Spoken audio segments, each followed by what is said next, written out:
Days before Uganda's presidential vote this week, the government shut down internet nationwide. Clouds of tear gas, smoke and running citizens. The protests come as incumbent President Yoweri Museveni is leading with almost 75% of the votes. On January 15, 2026, millions of Ugandans went to vote in a presidential election that was supposed to be about choosing their future.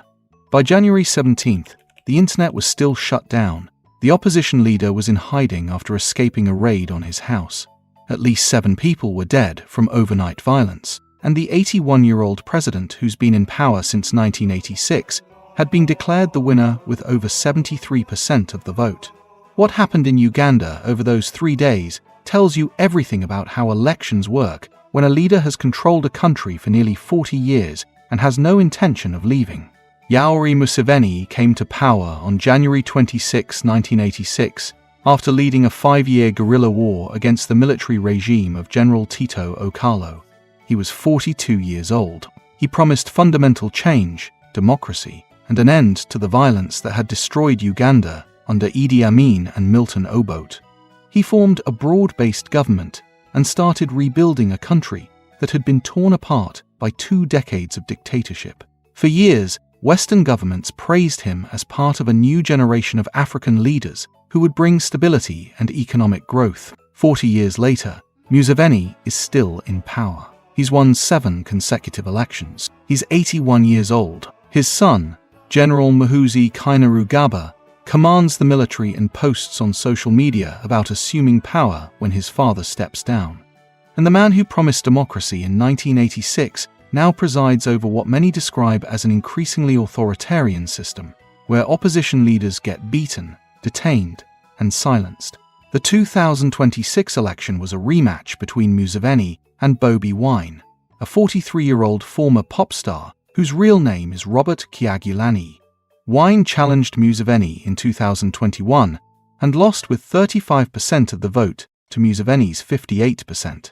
Wine claimed fraud and ballot stuffing but eventually withdrew his petition. This time, Wine campaigned wearing a flak jacket and helmet because police had shot him in the leg 2 years earlier during a confrontation. His rallies were repeatedly broken up with tear gas and live ammunition. We see President Yoweri Museveni is the one who has the potential to lead this country.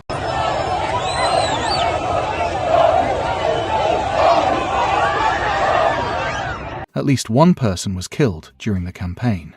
Hundreds of his supporters were arrested. The government shut down the internet on the eve of the election, claiming it was necessary for security. The Uganda Communications Commission told mobile operators and internet service providers that the blackout came on. Strong recommendations from security agencies. Journalists faced restrictions. International election observers were blocked. Human rights groups reported widespread intimidation. Voting began on January 15th, with 21.6 million registered voters expected to cast ballots. But polling stations across the country experienced delays.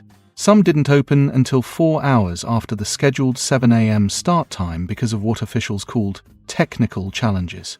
Opposition members reported being blocked from monitoring vote counts. Voters were barred from staying behind to watch the tallying process. The entire day unfolded under heavy military presence and a complete internet blackout. By the evening of January 15th, early results started coming in. The Electoral Commission announced that Museveni had taken 76.25% of the vote, according to tallies from nearly half of all polling stations. Bobi Wine had 19.85%. The remaining votes were split among 6 other candidates. Then the violence started. Overnight between January 15th and 16th, at least 7 people were killed in the town of Butambala, about 55 kilometers southwest of Kampala. The police spokesperson Lydia Tomashabi said machete-wielding opposition goons, organized by local Member of Parliament Mwanga Kivumbi, attacked a police station and vote-tallying center. She said security forces responded in self-defense because the attackers came in large numbers. But Kivumbi, a lawmaker with Bobi Wine's National Unity Platform party, told Reuters something completely different. He said the victims were killed at about 3 a.m. inside his house as they waited for the results from his parliamentary election to be announced. He said there were people in his garage waiting to celebrate his victory, security forces broke down the front door and started shooting inside the garage. He called it a massacre. He said they killed 10 people. Al Jazeera reported they couldn't independently verify either version of events. On January 16th, as vote counting continued, Bobi Wine said security forces had placed him under house arrest. His party, the National Unity Platform, posted on social media that he'd been forcibly taken from his residence by an army helicopter. The party said he'd been flown to an unknown location. The military denied the allegation entirely. Army spokesperson Chris Majesy told AFP the rumors of Wine's arrest were baseless and unfounded and designed to incite his supporters into violence. But then on January 17th, Bobi Wine posted on social media that he'd managed to escape a raid on his house. He said police and army forces had raided his home late on Friday evening. He said he wasn't at home anymore, although his wife and other family members remained under house arrest. He said the security forces were looking for him everywhere, and he was trying his best to stay safe. He completely rejected the election results, calling them fake and alleging ballot stuffing and the detention of other leaders from his party. By January 17th, the Electoral Commission had counted close to 81% of votes. Museveni was at 73.7%. Wine was at 22.7%. Final results were expected by 4 p.m. local time, and Museveni had been officially declared the winner, securing his 7th consecutive term and extending his rule to 44 years.